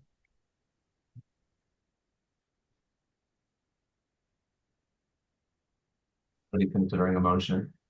Yeah, it is error. I'll go with 3 hours non-disciplinary CE. Do we have a I'll second? second. All right, And, And- and dismiss the permanent hold. And I'll second that, so. all right, so that's a non-disciplinary CE, 3 hours, and medication fee Error, medication safety or error prevention. to the pharmacist and dismiss against the permit holder. Correct. Any further discussion? All in favor, please say aye. Aye. Any opposed? All right, motion carries. Then, moving on to 4T, this is complaint 25-0031. A patient received a prescription filled with the incorrect strength of medication. Mr. President, Yes, I would like this one pulled. I noticed an anomaly. If you go to page, let's see, 1045. I want to do a little more digging on it. You go down to the fill history, take a look at where you see it was patient was selected by eScribed January 17th, and it moves on to eScribe again January 17th, entered on January 19th, but then the information entered was supposedly recorded as being reviewed 2 days prior to that. So I want to find out what's going on with that. Because what we may be looking at here, because we get this after we get the complaint, what we might be looking at here is this is the record after they were notified by the patient that there might have been a mistake. right. So we're not really seeing the whole picture of what it was before. And also, while you pulled it, I did have a question for you. Maybe you could follow up. And the evidence that I saw includes this language on that page you just referred us to, that the scanning was overridden during the filling phase of the prescription. Yeah, that's, you bring up another point earlier on. I think I learned something at today's meeting. I think at this chain, because somebody pointed out one chain scans return to stocks. I think, and this is the chain, because I think it was the same chain where they have to override a return to stock fill. Yeah, so does the override on this record indicate that this is an RTS, or did they really bypass scanning? I don't know. In this particular one, I think the way the timing works, just my own experience, is that the patient got the wrong one, came back, they basically had to override it to fix it. Yeah, because in the pharmacist's response, there was nothing about return to stock bottle. It was not a very elaborate response or anything about. No, but the pharmacist did say, hey, I corrected it. And I kind of missed that in the initial review. But when I looked at the date here, because a lot of times they'll tell me they made the mistake where we find out with our evidence now it didn't really happen. It was someone else, because people will do that in a rush to respond to a complaint. In this case, though, the date matched up with the pharmacist statement saying I corrected it. The patient brought it back, brought back, and I corrected it to the correct strength. And the reason it threw me off was if you look up under the second paragraph, drug, liothyronine 5-MCG, when you look at one of these reports, you assume that's the way it was originally entered. But how can that be if it was originally received on the 17th and then it was reviewed on the 17th, but somehow it got re-entered on the 19th, 2 days later? So I would like to pull this back, do a little more digging. All right. Thank you. Procedurally, what's the process for this, Ms. Galvin? So, Just go ahead and table that and it'll be on the next agenda. okay. So we have a motion to table. I move to table. All right, motion by Mr. Nassif, second by Ms. Nair. Any further discussion? All right, all in favor, please say aye. Aye. Any opposed? All right, motion carries. Moving on to tab 4U, this is complaint 25-0052. Type of complaint, a pharmacist did not comply with the continuing education requirements set forth in AAC R423-204. I move for hearing for this. Directly. Second. Formal hearing. Formal hearing, because, yeah, We didn't follow board order. We generally do a hearing. Or didn't follow through on the consent agreement. Good afternoon, board members. Jenica Brown, Executive Assistant to the Deputy Director. Just a point of clarification, the original consent agreement in a different matter he did comply with. This matter is before you again today, considering that he had a previous violation for the same conduct. This new complaint is a separate matter. correct, but he did not comply with the requirement, right? So but you, Correct. So the audit was unsatisfactory. correct, but did you reach out to him and he did not comply, right? That's my understanding. We did reach out to him. He did provide a response as to why he did not comply. If I could bring your attention to page 1134 of the board book. 1134. Okay. At the bottom of the page, he does answer his reasoning for not completing the continuing education.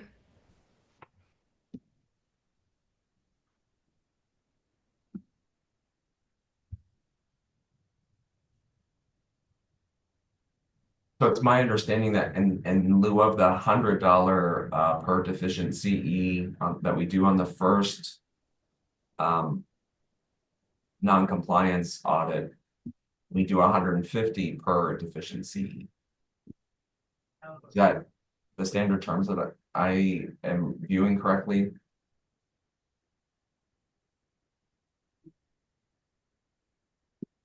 We would typically offer a consent agreement in this matter. However, due to the recurrent violation of the same thing a couple of years later, that's the reason it's before you today.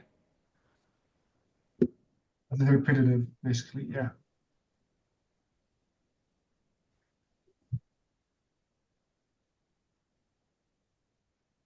Ms. Nair, did you second my motion? All right, so we've got a motion and a second to move this matter to formal hearing. So I don't know. just like, At it a little different. yeah, just because of explanation. Thank you very much for explaining this. I modify my motion to conference. I'll resend my second. All right, Oh, so you modified the conference. I'll second that. any further discussion? Well, actually, I do have it a little bit. Do we think that we need a conference when we do have information in front of us? It just because it's repetitive. I wanna like to hear what's going on there. And I do feel like he could say he's going to not have a different reason than what he stated there. Mr. Anderson, if I may jump in real quick. Sure. I think if we're deciding to go to a conference just to fill our curiosity, it would make sense to do a conference. If we have the appropriate information and make that decision, I think we should. We have plenty of conferences to deal with, and adding one on just to fill our curiosity wouldn't make sense.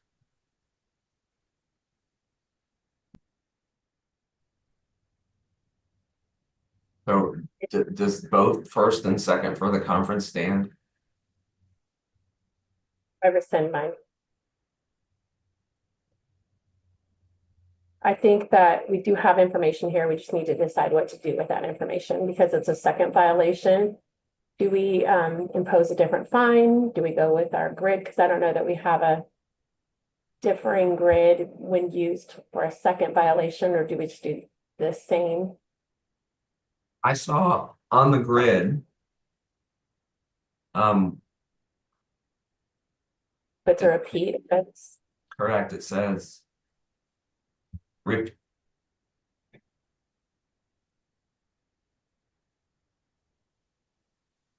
I just rescind my motion just before we continue.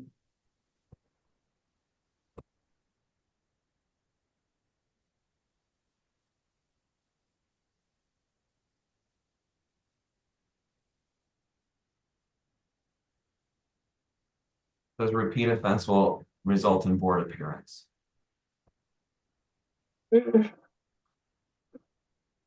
so we're back to a board appearance.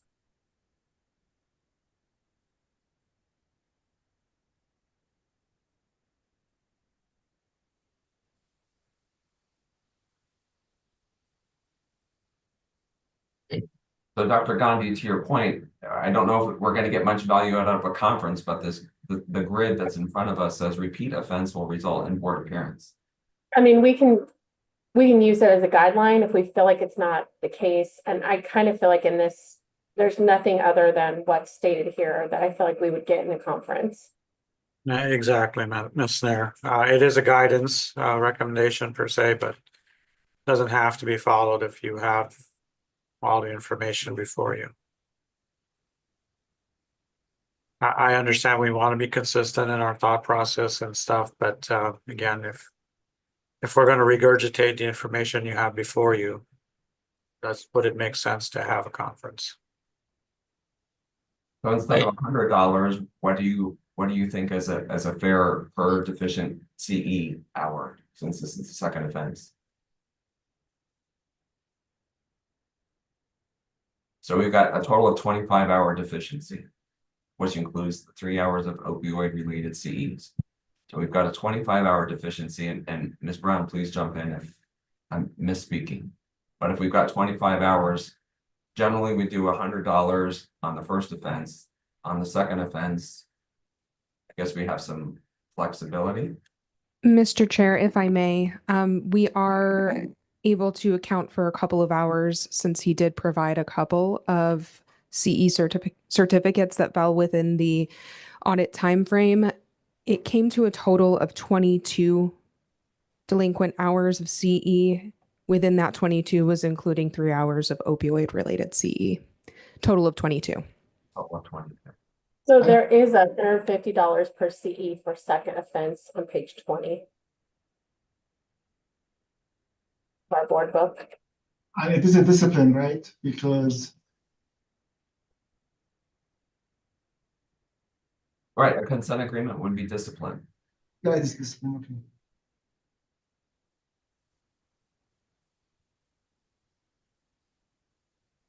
So my motion would be for a consent agreement imposing a $150 per deficient CE totaling $3,300 for the 22-hour deficiency. Respondent must complete and submit proof of the deficient CE hours and pay the civil penalty within 90 days. The agreement must be signed within 30 days.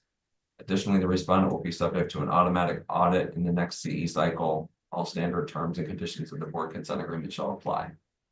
Second that motion. Before we vote, there's like a max. Can you go above 1,000 total? That's per violation. So you could do it different per CE that's missed. Okay. And you're using $150 per CE, correct? Correct.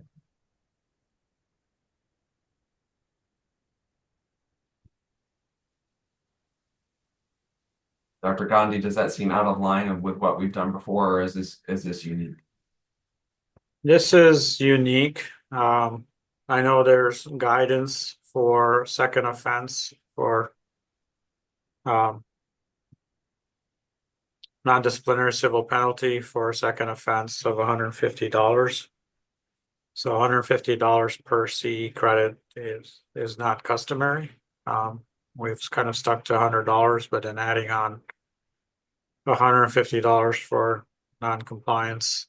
And if not signed, then move straight to hearing it would be the option, but I can't remember any second offenses, though. that's the thing, but I think in our non-disciplinary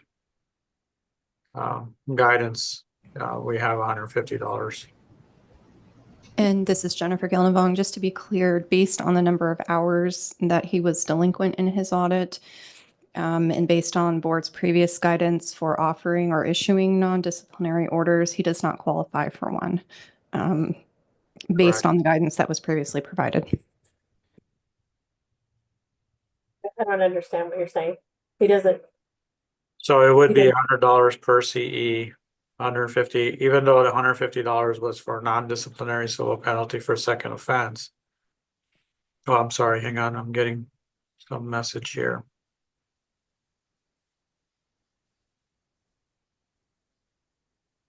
Yeah, sorry, Mr. Anderson, you could be correct, $150 per CE. We haven't seen a secondary offense like this. So you would be in line with that thought process. I apologize. I think it's appropriate. I really do. But it would be a disciplinary action, and recommend that if they don't comply with it this time, that move straight to hearing. Is it disciplinary or non-disciplinary was my question. It would be disciplinary because 22 CEs is pretty significant. Oh, it's a consent agreement. It's a consent agreement, yeah. Okay. So it was stated by Mr. Anderson. Did we get a second? I just didn't hear. If not, I'll second. I've already seconded. You did, okay. All right, so we've got a first and a second. Ms. Galvin, is the motion clear? I believe it is clear. There was just a lot of discussion that we have not faced this situation of a second offense previously. And I believe that that's true. I also think that the facts of this case are unique as well. All right, very good. Any further discussion? All in favor, please say aye. Aye. Any opposed? Motion carries. Moving on to tab 4V, this is complaint number 24-0527. This is a dispensing error. The complainant received another patient's prescription with a similar name. Open the floor for discussion.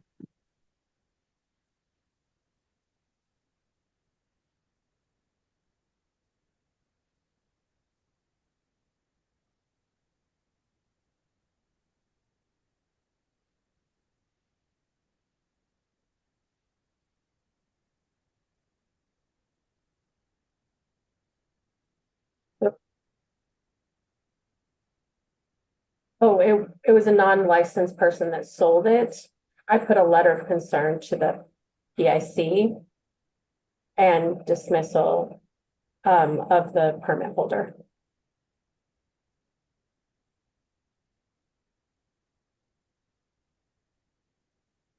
There, that's your motion. Do we have a second? I'm sorry, could you repeat the motion, Mrs. Snair? A letter of concern to the PIC, and because it's a non-licensed individual that didn't follow the process. And the PIC is supervising the clerk in this case, and then dismissal to the permit holder. I second. Any further discussion? What about some CE for the in here? It seems like there should have been better supervision in this. I wouldn't be in favor of it. I just don't see that as being consistent with what we've done before. Okay. But I don't know if there's any other top discussion.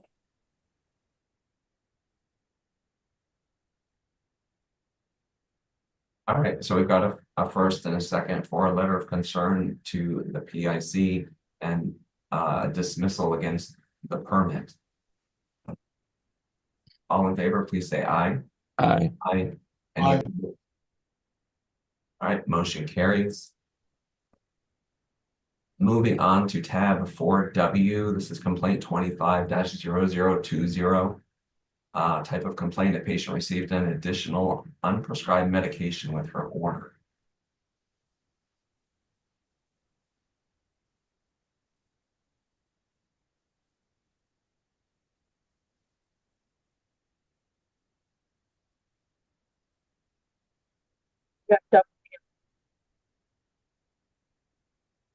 What did you say? They have double of the amount that they were expecting, correct? 30. It is control medication.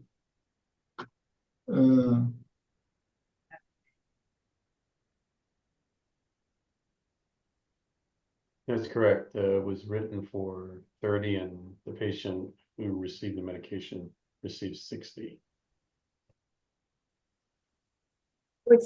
I found this very peculiar that the pharmacist really didn't listen to the patient when it seemed like it was kind of dismissive.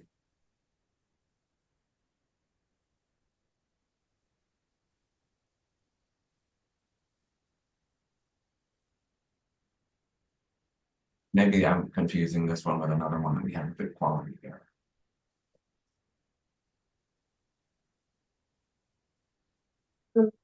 I don't remember.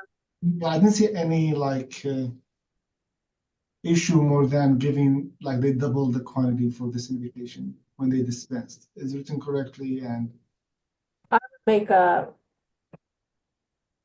3-hour CE assist in med air prevention and dismiss the permit holder.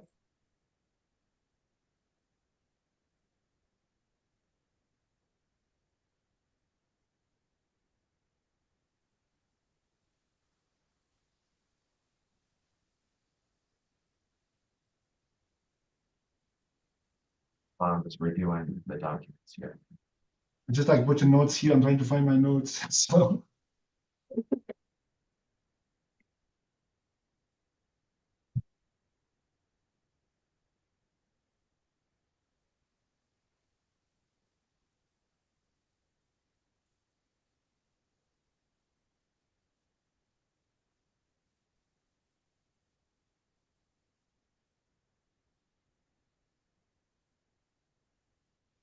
To me, it looks like it's the correct patient, medication, the wrong quantity.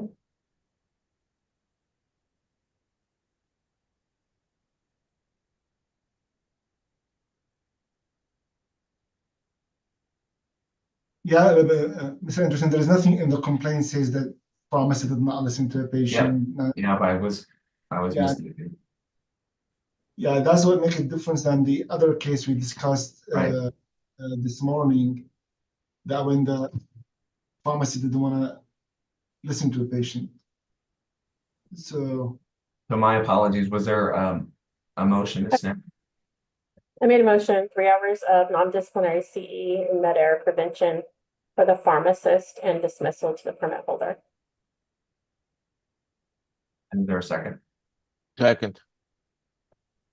Any further discussion?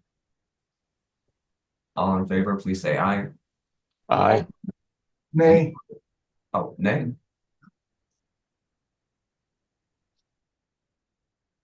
All right, motion does carry.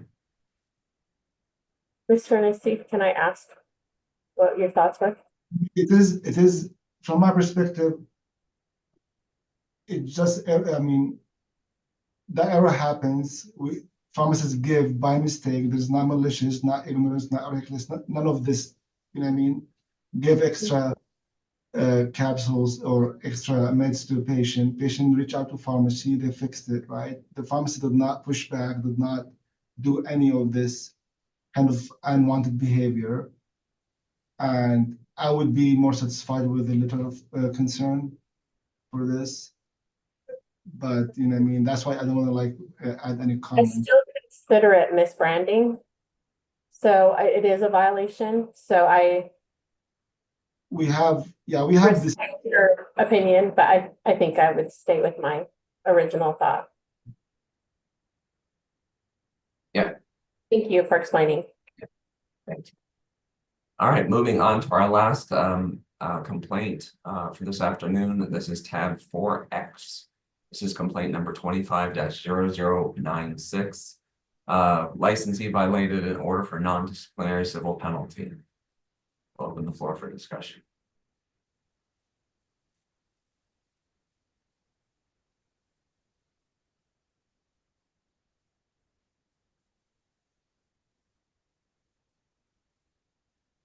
So she did complete the CE that was required, correct? Yes, she completed the CE. She did not submit it, but she did complete it. She did not pay the civil penalty.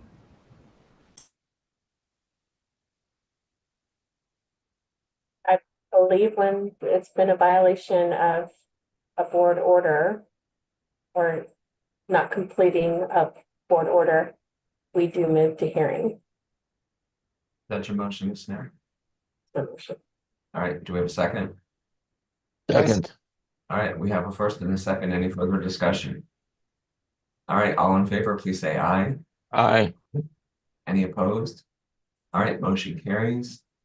And that will conclude the complaint committee hearing for the 8th of April, and we will see everyone next week. David, thank you. Thank you, guys. You. Take care.